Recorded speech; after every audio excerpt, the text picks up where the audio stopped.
Hey everybody, before I get started, I just want to mention a couple of ways that you can engage with me on a more personal level. I have a few avenues set up and I keep focusing on one, and I figured why don't I make a short little video talking about all of them real quick before we get into these episodes. So first thing, Patreon. There's a link in the episode description and every episode description to the Patreon, as well as a video on the feed called Major Announcement that has all the details of what each tier offers and how much they cost. I implore you to check that out. I offer a lot of cool shit for my patrons. Second thing, the Discord channel. There's also a Discord link in the episode description and in every episode description. I have multiple channels set up there for each show that I'm covering, and it's a great way to just engage with me. I have a channel set up for MMA talk as well. I'm a big MMA fan, so if you're an MMA fan, you can check that out as well. There's a link to the Discord in the episode description. And then lastly, the Facebook and Twitter. Social media. Follow me on there. I post news on there. When I say news, I mean like, hey, I'm stopping covering this show. Hey, I'm starting covering this show. Let me know what you think about this. I do live watches of things on Facebook where like I'll check in and say I'm watching so-and-so show, and then I'll like live comment while I'm watching it, and that'll be cool if maybe you watch that show too and you want to watch along with me, or you're watching it later and you will see my thoughts, which are usually pretty entertaining because I'm usually pretty high when I'm writing them. So check out all those links in each episode description, and let's talk about this episode. Peace. One mic, one mic. Yeah. All I need is one mic. One mic. Yeah. All I need is one mic. One mic. One mic. Hey everybody, welcome back to One Mic, and today I'm here to talk about Season 4, Episode 3 of HBO's Barry, entitled You're Charming. I thought this was a great episode of Barry. It balanced some great laughs with some serious and emotional character moments that I think the show paid off really well, given how it's built up and expanded and expounded upon these characters over the course of these 4 seasons. The scenes with Hank and Barry on the phone and Sally with her class, although they worked really well because of this. We have a intimate understanding of Hank and Barry's relationship as well as of Sally's past. So I thought these were some really great scenes. You get some great funny stuff. You got Guillermo del Toro showing up, so we'll talk about that. But let's get started talking about the episode. We learned that Barry's plan is to tell everything, give up everybody in exchange for going into witness protection with Sally. This is the person where last week he said, I'm going to need to take somebody with me, or last episode, he's referring to Sally. But, of course, being Barry, he hasn't actually asked her to do this yet. Because I think Barry doesn't fully understand human behavior and emotion anyway, or at least he's been traumatized enough to where he doesn't believe it. He doesn't understand it. And then, like I said last week, we knew he would latch on to the I feel safe with you thing. So, yeah, Barry's feeling like she's going to feel safe with him, so there's no reason, but he doesn't need to really press asking her about it, because he's like, yeah, she'll probably say yeah, because she feels safe with me. So Barry's a little bit delusional. He finds out from the Vanity Fair reporter who comes to visit him, whose name is Lon. I was calling him Vanity Fair reporter. Like all through my notes, it just says VF reporter. This guy, Lon, he goes to visit Barry and tells him that Gene has told him everything. And Barry knows that if everything gets out, the reality of everything that's happened, it could mess up the deal that he's trying to make with the feds. My favorite part about this scene is a subtle move by Hader that I always like when I see it in a show or a movie, something like that. So when he's talking to Lon, after Lon tells him what Gene said, and Barry's like, so who do you write for again? He's like, Vanity Fair. And Barry's like, didn't they have Julia Roberts on the cover once? And he's like, yeah, probably. And he's like, oh, okay. So he said he said I threatened his family? I liked how Barry prioritized in his head for some reason the Julia Roberts cover, and then the idea that Gene told this Vanity Fair reporter that Barry threatened his family was like secondary to the Julia Roberts cover. I really like that. And I also loved how Hader delivered the line. I mean, he's Bill Hader. Of course, he's going to deliver a funny line, funnily. But Barry later has a conversation with Hank where he starts by hilariously trying to tell him he wants Gene killed, but without saying it directly. And then Hank's unresponsive for most of the call, but he eventually asks Barry why he lied and why he's talking to the feds. And I like this scene because Barry doubles down on his lie here, and then he even tries to deflect, and he starts going ape shit on Hank, which we've seen him do with other people already in this season where he just like loses his shit. And it's sad because you hate to see Barry and Hank's relationship come to that, but it also just shows how increasingly unhinged Barry has become. So really great scene there. The episode ends with the hitmen that Hank hired to kill Barry showing up at the prison pretending to be the feds who are working on this deal with him. And Barry notices Fred Armisen like flop sweating in the background, and correctly deduces that he's one of the hitmen sent to kill him. And dude's hiding like a little tiny gadget gun, and it ends up blowing part of his hand off. We're gonna talk about the gadgets in a minute. And a sniper in the ceiling starts shooting all the other men in the room as well. Barry gets a gun, makes it out, shoots the guy in the ceiling, and we end the episode with Barry essentially kind of like on the run within the prison. Seems like we'll probably see some sort of prison escape next week, which I would love to see. And you know, if Barry is going to do a prison escape, Barry the show, that you know it's going to be pretty fucking spectacular. So looking forward to that. Moving on to Sally. I love Sally's scene in the acting class this week. Not only because it gave Sarah Goldberg an opportunity to continue to be great, like, and even when I haven't liked the Sally stuff, I acknowledge how great of a job Sarah Goldberg's doing with the character. But I like the messaging of like, yeah, just because that's how you've been taught doesn't mean you get to abuse other people that way. You know, this is an idea that's kind of prevalent in life today in general, you know, where people think like, this is how things were when I was coming up and I came out okay, but now things are different and change scares me. And I think that the way I was brought up is the right way, the correct way. So the way that you guys are doing it, which is different, is wrong to me.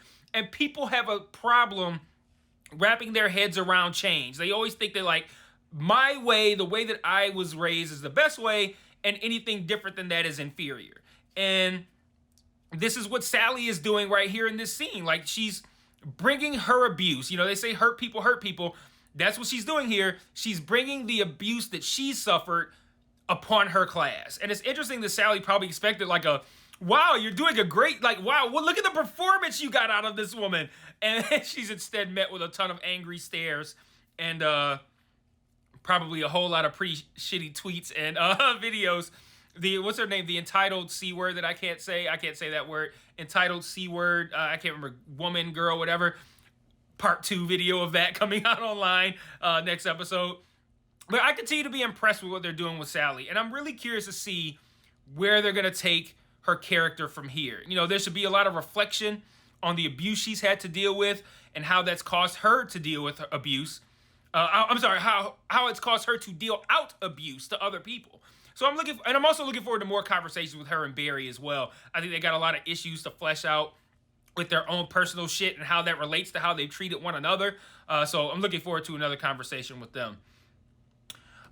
Briefly about Fuchs. You know, I don't have much to say about Fuchs here, but I think it is interesting how he keeps going back and forth with how he feels about Barry.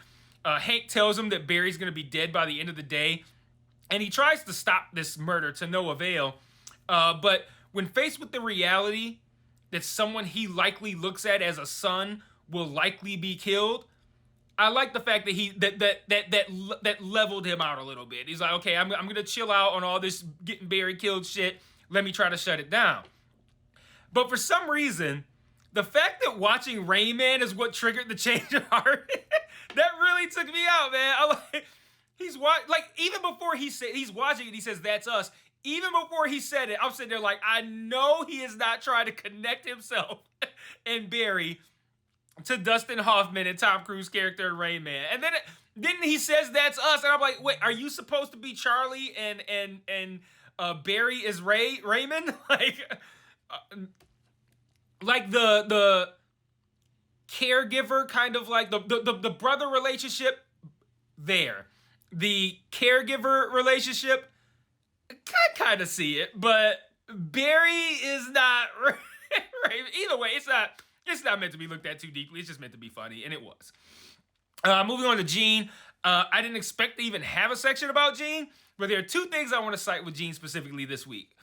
First of all, I love the scene where he's telling his agent Tom about the one-man show he did for Lon, and I love how they filmed that, right? So they're inside the car. I think we the audience, of the camera in the back seat, and he's like, hypothetically, let's just say I did this thing. I can't remember where he cuts it off. But then they cut to outside of the car, and they don't cut to the immediate reaction, which I think is the best part. They cut to the part where you know he's starting to explain what happened. So the car drives for a little bit, and then you just see it veer off the road and crash to a car. You know that's the point at which Gene said that he did the one-man show for the Vanity Fair guy. And I loved how they filmed that. That was hilarious. Secondly, I want to talk about how they filmed Gene and his agent Tom breaking into Lon's house.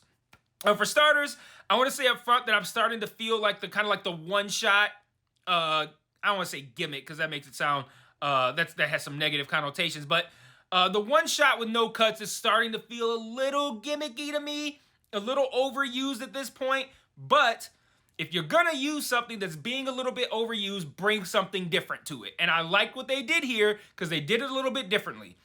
The camera is almost never actually on what's happening in the house, like the action. It was mostly either ahead of it or behind it, which I thought was really cool. And because of that, they had to shoot this a little bit differently. Like there's a really cool shot at the beginning where even though the camera is ahead of Gene and Tom, you could see one of them, the reflection crawling through the window. Like that was really cool. There's a lot of action that happens off camera that's almost treated kind of like an afterthought. Like I thought that was cool. And the reflection thing is kind of an example of that. And when they first break in, later, there's another shot where the camera is sitting just stationary and the action is happening around it. Like you see Tom runs off in one direction. I think he runs back across the camera. Gene comes by. You see him in the background, like throwing the laptop at the computer. Like, I just liked how even though it took something that I think is being overused a little bit at this point, it did something different with it, and it did something fun, and it was a fun scene to watch. So I enjoyed it. So gonna close out with a couple of thoughts real quick. Guillermo del Toro shows up in this episode as El Toro. He's like the middleman in between Hank and Cristobal and the assassins that they want to hire to kill Barry. There's a really funny convo about, I think it was Cristobal confusing podcasts with TikTok. And then I think Hank is the one that mentions that these assassins have a podcast. And then it goes on this tangent about how their podcast is about gadgets, but Hank doesn't like the fact that he can't see the gadgets because it's a podcast. And then El Toro's like, well, there's a link to a YouTube where you can see the gadgets. And then he's like, yeah, but I'm listening while I'm driving. Like, am I going to click the link? It's just this whole funny conversation that I think works even better because it's Guillermo del Toro. It could have been other people, but like Guillermo del Toro's kind of just like flat, kind of just like very serious delivery, I think just made it a little bit funnier. I loved when Lon visits Jim Moss and he's telling him everything that Gene said, and he's kind of like, yeah, let's go to my garage. I'm like, fuck, we know what that means. Like, you about to get mind fucked in there. And then when we see him again, him being Jim Moss, he's like spraying out his trunk, and it's like, what the fuck? Like, there's no, like, I don't have any other connection to spraying water in a trunk other than to like spray out evidence and blood and all this kind of shit. So they imply that Jim killed this guy, and then when we do see him again, he's like speaking German and shit. Like, I don't even care what he actually did. I just think it's funny that like we know something happened and the result was him speaking German, and then I love the fake out with the fucking spray of the trunk, because now I'm like, okay, he didn't kill him. What was he even spraying the trunk out for? Like, I don't know. That was really good. And lastly, I love the shot of Barry spazzing out alone in that kind of like walled off yard at the prison. I'm not sure why, but the way like the light angled like at a diagonal angle across the top of that little walled off area, and Barry just being like alone in this kind of big space, but still really not still isolated. Like, despite being alone, he was isolated. It's redundant. But the big walls really fed into the isolation. The little bit of light coming in at that angle kind of lets you, like, it adds to the isolation feeling, because you kind of you come to understand that same area is probably more often than not even darker than it is there, and it just adds to the isolation. And as an introvert, I kind of pick up on things like that because I do that for myself to kind of heighten the isolation when I'm in my introvert mode. So I get it, but yeah, really enjoyable episode of Barry. Really funny. I love the Sally stuff. I love what they're doing with Barry and Hank. I'm really interested to see where this is going. So, great episode. I will see you guys next week, episode 4. And until then, peace.